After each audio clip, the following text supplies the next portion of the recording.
अवधूत चिंतन श्री स्वामी समर्थ. जय जय स्वामी समर्थ. अक्षय तृतीया. 7 राशींवर लक्ष्मी कृपा, धनलाभ योग, वैभव समृद्धीत वाढ, गजकेशरी योग शुभ करेल.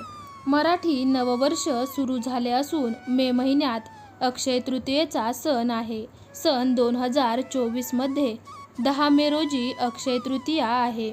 अक्षय तृतीया हा 3.5 मुहूर्तांपैकी एक मुहूर्त. हा सण उन्हाळ्यात येत असल्यामुळे या दिवशी पाण्याचा घडा तसेच उन्हासाठी छत्री, पायात घालावयाचे जोडे दान करण्याची प्रथा आहे. या दिवशी जलकुंभ दान केल्यास महापुण्य लाभते असे विष्णू पुराणात म्हटले आहे. सूर्यवंशातील भगीरथ राजाने या दिवशी पृथ्वीवर भगीरथी म्हणजेच गंगा आणली अशी कथा आहे. यंदाच्या अक्षय तृतीयेला अतिशय शुभयोग जुळून येत आहेत. अक्षय तृतीयेला गुरु आणि चंद्र यांचा गजकेशरी योग जुळून येत आहे. मेष राशीत सूर्य आणि शुक्र यांचा शुक्रादित्य योगही तयार होतो. मूल त्रिकोणी राशीतील शनीचा शश नामक राजयोग आहे. मीन राशीत मंगळ आणि बुध यांचा धनयोग तयार होतो. या दिवशी रवी योगही असेल. या सर्व शुभयोगातील अक्षय तृतीयेचा हा सण अनेक राशींसाठी अतिशय चांगला ठरू शकेल असे सांगितले जात आहे. लक्ष्मी देवीची कृपा लाभू शकेल. सुख समृद्धी, पद पैसा मिळू शकेल असे सांगितले जात आहे. कोणत्या आहेत त्या भाग्यवान आणि लकी 7 राशी जाणून घेऊया. पहिली राशी आहे मेष राशी.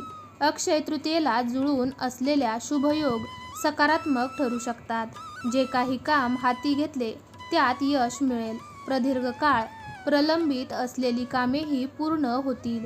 कौटुंबिक संबंधात समस्या होत्या त्याही संपतील.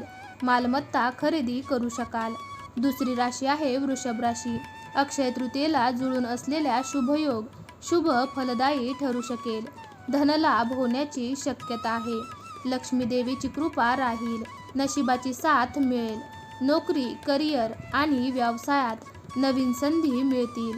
पैशामुळे अडलेली कामे मार्गी लागू शकतील. गुंतवणूक करण्याचा विचार करू शकता.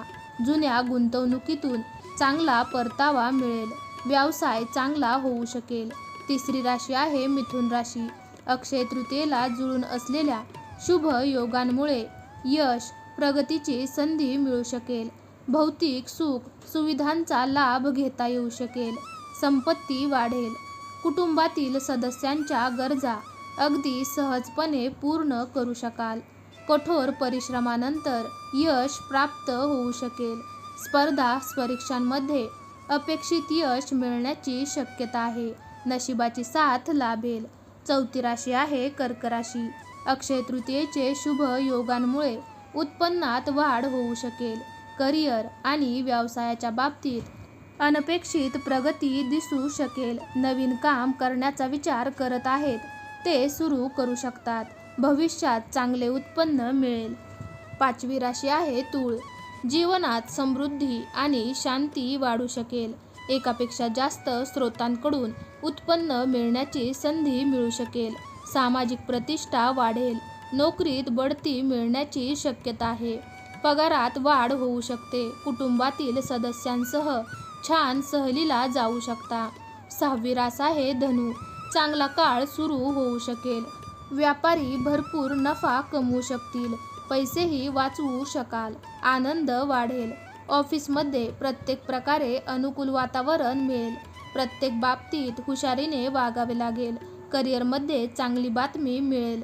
काही उत्तम ऑफर मिळू शकतात. प्रलंबित पैसे मिळू शकतात. सातवी रास आहे मीन राशी. अक्षय तृतीयेला जुळून असलेले शुभयोग यशकारक ठरू शकतील. मेहनतीचे पूर्ण फळ मिळेल. कामाच्या ठिकाणी सर्व परिस्थिती अनुकूल असेल. एकामागून एक यश मिळेल. ऑफिसमध्ये सहकाऱ्यांशीही चांगले संबंध राहतील. जे काही ध्येय ठेवले आहे त्यात यश मिळेल. अचानक आर्थिक लाभ मिळण्याची शक्यता आहे. सदर माहिती सामान्य गृहीतके आणि ज्योतिषीय मान्यतांवर आधारित असून या संदर्भात तज्ज्ञ व्यक्तींचा सल्ला घेणे उपयुक्त ठरू शकेल. श्री स्वामी समर्थ. जय जय स्वामी समर्थ. तुम्ही जर श्री स्वामी समर्थांचे खरे भक्त असाल तर कमेंट बॉक्समध्ये स्वामी आई मी तुझं बाळ आहे टाईप करा. भाग्यवंत ठराल. तुम्हाला आजचा हा व्हिडिओ जराही आवडला असेल तर व्हिडिओला लाईक करा.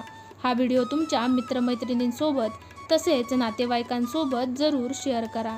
तुम्ही जर चॅनलवरती नवीन असाल तर चॅनलला सबस्क्राईब करा.